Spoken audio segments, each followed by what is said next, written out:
Hello and welcome to rise to success now. मैं निखिल फिर से आपका आज इस वीडियो में स्वागत करता हूं। आज के हमारे वीडियो में हम एक बहुत ही यूनिक पॉइंट डिस्कस करने वाले हैं और वो यूनिक पॉइंट ये है कि हम एज बिजनेस ओनर्स बहुत बार अपना बिजनेस शुरू कर देते हैं और आगे जब सफलता पाते हैं तो 10 ऐसी मिस्टेक्स है जो बहुत बार एक बिजनेस ओनर कर बैठता है और कहीं ना कहीं वो बिजनेस को ले डूबता है या तो वो बिजनेस में बहुत सारा नुकसान हो जाता है। तो हम इस वीडियो के द्वारा इस चीज को आपके सामने ले आना चाहते हैं ताकि आप अगर इनमें से कोई भी गलतियां कर रहे हैं तो अपने आप को रोक ले और साथ ही साथ अपने बिजनेस को भी बचा ले, जिससे कोई नुकसान ना हो और ना ही बिजनेस को कोई चोट पहुंचे। तो चलिए ऐसे 10 पॉइंट आपके सामने लेके आते हैं जहां कहीं ना कहीं बिजनेस ओनर गलतियां कर रहे हैं और ये हमें बहुत आसानी से देखने को भी मिल जाता है। सबसे पहले आता है point number 1, ego and attitude. बहुत बार ये होता है कि मेहनत की वजह से कोई ना कोई बिजनेसमैन अपने आप को बिजनेस में सफल पाते जाता है और वो आगे बढ़ते जाते हैं और इस दौड़ में जहां पे वो लोग आगे बढ़ते जा रहे हैं और सक्सेस पाते जा रहे हैं, उनके अंदर कहीं ना कहीं एक ईगो आ जाता है और वो समझते हैं कि उनसे बेहतरीन बिजनेस ओनर कोई और नहीं है। और इस ईगो की वजह से बहुत बार उनका हम लोगों ने देखा है कि कहीं ना कहीं आर्ग्यूमेंट होता है, कोई ना कोई क्लाइंट के साथ उनकी अनबन हो जाती है या एक सप्लायर के साथ अनबन हो जाती है या तो अपने खुद के टीम मेंबर्स के साथ उनकी बोलाचाली हो जाती है। तो ये एक ईगो बीच में आने की वजह से हुआ है, क्योंकि बिजनेस ओनर पहले ऐसे नहीं थे पर अब थोड़ी सक्सेस टेस्ट करके ये एक ह्यूमन टेंडेंसी है कि ईगो अपने आप को एक जगह बना लेता है और एक बिजनेस ओनर उसमें गलतियां कर बैठता है। और दूसरा हिस्सा इसमें होता है एक एटीट्यूड का। एटीट्यूड, जो एक गलत एटीट्यूड आ जाता है, वो कौन सा है? जो अपने आप को बिजनेस से और बिजनेस के लोगों से धीरे धीरे दूर करते जाता है। बहुत बार हमने देखा है कि कुछ समय बाद जब बिजनेस सक्सेसफुल हो जाता है तो बिजनेस ओनर एक्सेसिबल नहीं रहते, अपनी खुद की टीम को महीने भर के लिए या हफ्ते भर के लिए मिल नहीं पाते हैं या अपने क्लाइंट्स को साल साल भर में खाली फोन में हाय हेलो करते हैं, उनको कभी ना मिलने जाते हैं ना देख पाते हैं। बहुत सारे सप्लायर्स अगर आपके स्टोर पे आते हैं तो वो भी बोलते हैं कि नहीं यार, हमको तो बिजनेस ओनर मिलते नहीं है या तो वो अपने कैबिन से बाहर नहीं आते। तो ये एक एटीट्यूड प्रॉब्लम है और बहुत सारे बिजनेस ओनर्स इस एटीट्यूड प्रॉब्लम की वजह से अपने बिजनेस रिलेशनशिप खराब कर बैठते हैं। तो प्लीज अपने आप को रोकिए। अगर आप कहीं ना कहीं थोड़े से ईगोइस्टिक या थोड़ा सा एटीट्यूड भी बता रहे हो तो इसमें कोई फायदा नहीं है, क्योंकि बिजनेस एक बहुत लंबी रेस है और आपको आगे बढ़ने से कोई नहीं रोक सकता है। पर अगर ये गलतियां हो रही है तो आप कहीं ना कहीं अपने आप को पीछे पाते जाएंगे। अब आगे बढ़ते हुए पॉइंट नंबर 2 है, जो है एक बिजनेस ओनर मानता है कि आई नो इनफ। इसका मतलब क्या है? बिजनेस हर दिन अपग्रेड होते जा रहे हैं। हम देखते हैं आज की डेट में हर चीज अपने आसपास जो पहले 10 साल पहले जो थी वो आज एक अपग्रेडेड वर्जन में है। वो फिर मोबाइल हो, गाड़ियां हो, कपड़े हो या कोई भी रोजमरोज की चीजें, हमेशा से उनमें एक अपग्रेडेशन देखा है। बिजनेस ओनर, इसको कंपेयर करते हुए एक बिजनेस ओनर की बात करें तो बहुत बार हमने देखा है कि सक्सेसफुल होने के बाद एक बिजनेस ओनर कहीं ना कहीं अपने आप को बोल देता है कि आई नो इनफ। इसका मतलब यह है कि कुछ सालों बाद उनको लगता है कि उन्हें सब कुछ पता है, उन्हें ना नए प्रोडक्ट की जानकारी लेनी जरूरी है, ना नए क्लाइंट्स के साथ बात करके कुछ सीखने की जरूरत है, ना ही सप्लायरों को मिलने की जरूरत है जो उनको मार्केट के बारे में अपडेट कर दे। उनको लगता है कि उनके पास जितना है वो बहुत है और इसी वजह से वो नॉलेज को अपने पास नहीं आने देते हैं, जबकि knowledge is the biggest treasure any business owner can have. तो इसीलिए जरूरी है कि ये गलती अगर आप कर रहे हैं अपने बिजनेस में तो अपने आप को नॉलेज से ना रोके और आगे बढ़ते रहिए। बात करते हैं अगले वाले मिस्टेक की, जो पॉइंट नंबर 3 है, वो है नॉट बीइंग ग्रेटफुल। हमने अक्सर देखा है कि बिजनेसमैन जब शुरुआत करता है तो बहुत सारे लोग उनकी मदद करने आते हैं, वो फिर वेंडर्स हों जो उनको सपोर्ट करते हैं प्रोडक्ट और सर्विस में, या फिर टीम मेंबर जो धीरे धीरे करके बिजनेस से जुड़ते हैं। वो चाहते हैं कि उनके बिजनेस ओनर आगे बढ़े और क्लाइंट्स भी चाहते हैं कि एक अच्छा मेहनत करने वाले आदमी को वो लोग सपोर्ट करें धंधा देके, और वो लोग भी रेगुलर परचेस या अपने रिकमेंडेशंस को आगे बढ़ाते हैं ताकि एक बिजनेस ओनर आगे बढ़ जाए। इसी मेहनत और इसी लगन के साथ जब एक बिजनेस ओनर आगे बढ़ता है तो काफी टाइम हमने देखा है कि सक्सेस पाने के बाद वो लोग इन चीजों की अहमियत भूल जाते हैं, वो ग्रेटफुल होना भूल जाते हैं। और बहुत बार हमने देखा है कि बिजनेस ओनर अपने आप को बोलता है कि ये सारी चीजें, जितना भी सक्सेस है वो सिर्फ उनकी वजह से है और उनके लिए कोई और जिम्मेदार नहीं है। ये एक बहुत बड़ी गलती है, क्योंकि किसी ना किसी तरीके से हर वक्त जो भी आदमी सक्सेसफुल होता है उसके पीछे कोई ना कोई और होता ही है। एक फेमस कहावत तो है ही कि हर कामयाब आदमी के पीछे एक औरत का हाथ होता है। तो कहीं ना कहीं एक लेडी है जो आपको घर से सपोर्ट कर रही है या तो आपके बिजनेस में सपोर्ट कर रही है, और बिजनेस के अंदर के लोग यानी कि आपके टीम मेंबर्स, आपके सप्लायर्स, आपके क्लाइंट्स, आपके कॉम्पिटिटर्स, ये सारे के सारे आपकी सक्सेस में साथ देने वाले लोग हैं। तो उनके लिए उनकी प्रशंसा करना और उनके लिए ग्रेटफुल होना एक बिजनेस ओनर का फर्ज है। और इस चीज से अगर आप चूक रहे हैं तो प्लीज उनके लिए ग्रेटफुल होना शुरू कीजिए। बिलीव मी, बहुत जरूरी है ये चीज। आगे हुए बढ़ते हुए पॉइंट नंबर 4, वो चाहते हैं कि कोई नई चीज जरूरी नहीं है, no to new stuff. Business owners जानते हैं कि अगर कस्टमर्स रेगुलरली आ रहे हैं, टीम अपने आप से अच्छा काम कर रही है, वेंडर्स उनके साथ अच्छे से बातचीत कर रहे हैं और उनकी मुलाकातें हो रही है, तो अक्सर हमने देखा है कि बिजनेस ओनर नई कोई भी चीज अपनाने से हिचकिचाते हैं। वो अपने ही बिजनेस रिलेटेड, अपनी ही इंडस्ट्री रिलेटेड चीजों से अपने बिजनेस को दूर रखना शुरू कर देते हैं, और ये एक बहुत ही ज्यादा हानिकारक चीज है। हर बिजनेस अपग्रेड होते हुए आगे बढ़ते जाता है। तो अगर आप एक बिजनेस ओनर है जिसमें कोई नई चीजें आई है, कोई नई ट्रेंड्स आए हैं, नए प्रोडक्ट्स या सर्विसेज आए हैं, तो उसे अपनाना एक बिजनेस ओनर के लिए बहुत ज्यादा जरूरी है। तो अगर आप इस चीजों को ना कर रहे हैं तो आप एक बहुत बड़ी गलती कर रहे हैं, तो अपने आप को रोक लीजिए। ये था पॉइंट नंबर 4। आगे पॉइंट नंबर 5 है इग्नोरिंग कंपटीशन। हमने देखा है कि बहुत बार एक बिजनेस ओनर जब अपनी सफलता के रास्ते पे चलता रहता है तो उन्हें लगता है कि कोई कंपटीशन उनको पीछे नहीं कर सकती, ना ही कोई कंपटीशन उनको हरा सकती है।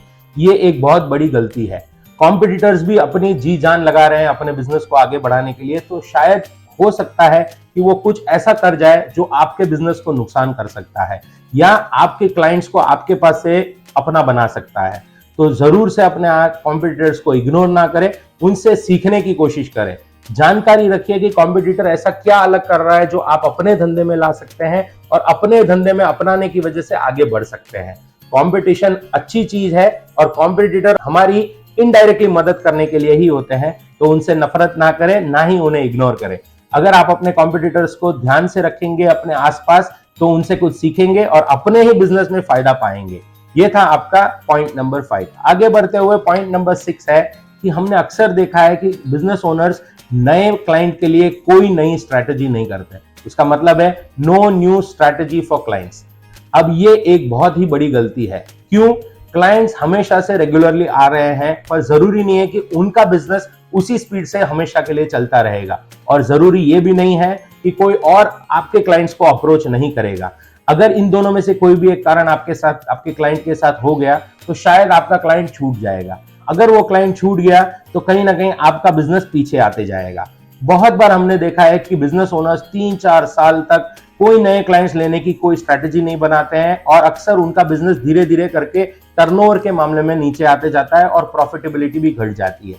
तो इसके लिए जरूरी है कि आप हर दम, हर साल अपने आप को अपग्रेड करते जाएं। टर्नओवर का एक मिनिमम बेंचमार्क करके 10% increase, 20% increase depending on your industry, और हर साल उसमें एक बढ़ोतरी होनी चाहिए, और उसमें सबसे बड़ा हाथ रहेगा नए क्लाइंट लेने के।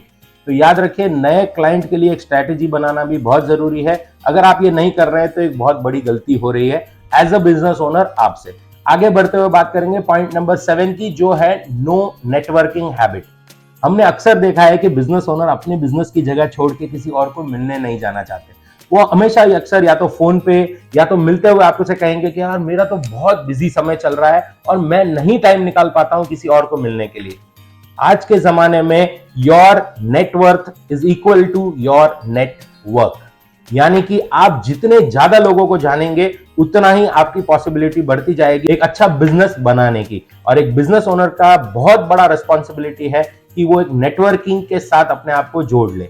या तो फिर आप नेटवर्किंग ऑर्गेनाइजेशन में जा सकते हैं, या अपनी कम्युनिटी में नेटवर्क कर सकते हैं, या अपने दोस्तों में नेटवर्क कर सकते हैं, पर रेगुलरली नेटवर्किंग करना अपने आप में बहुत ही ज्यादा फायदेमंद है। उससे आपको कुछ ना कुछ सीखने को मिलता है, दूसरी इंडस्ट्रीज के ट्रेंड आपको पता चल सकते हैं, और लोग क्या क्या कर रहे हैं, क्या चल रहा है, आपको इसका अपडेशन मिल सकता है। तो नेटवर्किंग एक बिजनेस के लिए बहुत ज्यादा जरूरी है। अगर आप नेटवर्किंग नहीं करते हैं और अपने आप को कहीं इंट्रोवर्ट मानते हैं या सोचते हैं कि मेरा बिजनेस जो इतना बढ़िया चल रहा है उसमें नेटवर्किंग का टाइम नहीं है, तो एक बहुत बड़ी गलती हो रही है। इसलिए अपने आप को इस गलती से रोके और नेटवर्किंग की हर कामयाब कोशिश करते रहिए, ताकि आपका एक नेटवर्क बनता रहे और नेटवर्थ बढ़ता रहे। आगे चलते हैं, बात करते हैं पॉइंट नंबर 8 की, जो है नॉन अप्रोचेबल। बहुत बार हमने देखा है कि एक बिजनेस ओनर जो ना सिर्फ आगे बढ़ रहा है पर कहीं ना कहीं अपने आप को दुनिया से दूर करते जा रहा है। इसका मतलब यह है कि वो अपनी दुनिया में ही सीमित रह जाते हैं, अपना एक कैबिन बना लेते हैं और अपने लैपटॉप या अपने प्रोडक्ट्स के साथ ही बिजी हो जाते हैं, दूसरे लोगों से मिलते नहीं है। बहुत बार तो हमने देखा है कि टीम बोलती है कि महीने महीने भर तो सर हमसे भी बात नहीं करते हैं या बिजनेस ओनर हमसे भी बात नहीं करते हैं। तो यह एक बहुत बड़ी गलती है जिसको सुधारना बहुत ज्यादा जरूरी है। अप्रोचेबल रहना एक बिजनेस ओनर के लिए बहुत अच्छी क्वालिटी होती है, चाहे वो फिर टीम मेंबर के लिए हो, क्लाइंट के लिए हो या आपके सप्लायर के लिए हो, क्योंकि अप्रोचेबल एक ऐसी क्वालिटी है जिससे आपसे दिल खोल के कोई भी व्यक्ति बात करेगा, और जहां दिल से बात की जा सकती है वहां धंधे की उम्मीद तो पक्की की ही जा सकती है। तो ध्यान रखिए, अगर आप एक नॉन अप्रोचेबल बिजनेस ओनर बनते जा रहे हैं तो अपने आप को रोक लीजिए, ये गलती बहुत भारी पड़ सकती है। आगे चलते हुए बात करेंगे पॉइंट नंबर 9 की, जो है सीरियसनेस ऑफ द विजन। हमने अक्सर देखा है कि बिजनेस शुरू करने के टाइम में मैक्सिमम बिजनेस ओनर के पास कोई विजन नहीं होता है, वो नहीं जानते हैं कि बिजनेस को कहां ले जाना है। पर जो अक्लमंद बिजनेस ओनर हैं, और आज की डेट में जहां पे स्टार्टअप का इतना बड़ा धूम चल रहा है, लोग अपने बिजनेस के विजन के बारे में बहुत सीरियस होते हैं और बिजनेस के विजन को लेके ही आगे बढ़ते रहते हैं। तकलीफ कहां होती है, जब थोड़े साल बीत जाते हैं या थोड़ा समय निकलता है और बिजनेस सक्सेस होने लगता है, तब उनका ध्यान ना सिर्फ अपने विजन से हट जाता है, पर बहुत बार तो हमने देखा है कि विजन के सीरियसनेस के बारे में भी क्वेश्चन मार्क खड़े हो जाते हैं। तो ये एक बहुत ही ज्यादा डैमेजिंग स्टेटमेंट है, क्योंकि आप ही सोचिए, अगर आप एक शिप को लेके निकलते हैं और अगर आपको डेस्टिनेशन नहीं पता है, तो आपको क्या लगता है आप वो शिप को समुद्र में चला पाएंगे या किस दिशा में चलाएंगे? क्योंकि अगर आपके पास डायरेक्शन ही नहीं हो या तो फिर मंजिल नहीं हो, तो वो बोट को चलाना बेवकूफी है, वो शिप को चलाना बेवकूफी है। इसीलिए अगर आपका विजन था और आपकी सीरियसनेस घट गई है, या तो फिर आपका विजन ही नहीं था और आपका बिजनेस अब सक्सेसफुली चल रहा है, तो ये दोनों चीजें बहुत ज्यादा मुश्किल खड़ी कर सकती है। तो पहले अपना विजन बनाइए, और अगर आपका विजन था और सीरियसनेस कम हो गई है तो फिर से सीरियस हो जाइए उस विजन के लिए जिसकी वजह से आपने ये बिजनेस शुरू किया था। तो विजन को पाइए ताकि बिजनेस को आगे बढ़ते हुए आप अपने आंखों से देखते रहें। अब बात करते हैं आखिरी वाले पॉइंट की, जो मेरे हिसाब से बहुत ही ज्यादा जरूरी है और मिस्टेक के मामले में सबसे भारी होता है। वो है सक्सेसफुल बिजनेस ओनर्स अक्सर अपने खर्चे बढ़ा देते हैं, इंक्रीज इन द एक्सपेंसेस।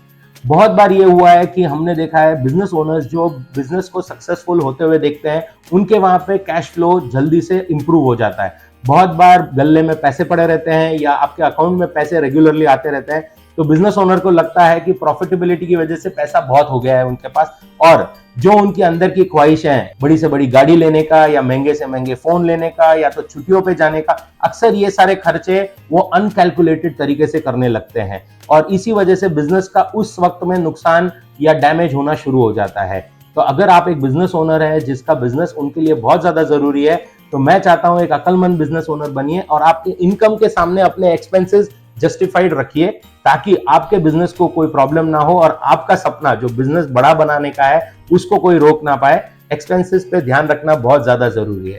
तो यहाँ पे हमने इस वीडियो में देखा कि ऐसे कौन से 10 पॉइंट है जो अक्सर, या तो हम लोगों ने 10 में से 5-6 पॉइंट देखे हैं या बहुत बार 10 के 10 देखे हैं या 1-2 देखे हैं, बिजनेस ओनर्स अपने बिजनेस को चोट पहुंचा देते हैं इन पॉइंट्स की वजह से। अगर आपको लगता है कि एज अ बिजनेस ओनर हमने आज कहीं ना कहीं आपको छुआ है, तो आप हमें कमेंट करके बताइए। और अगर आपको लगता है कि आपका कोई दोस्त है जिसको इस गलतियों का एहसास कराना जरूरी है, तो ये वीडियो उनके साथ शेयर करिए। हम ऐसे ही वीडियो जिसमें बिजनेस नॉलेज बहुत सारा शेयर करने के लिए मिले आपके पास लेते आएंगे। अगले वीडियो में फिर से मिलेंगे, तब तक के लिए मैं निखिल थैंक यू कहता हूं आपको फॉर वॉचिंग।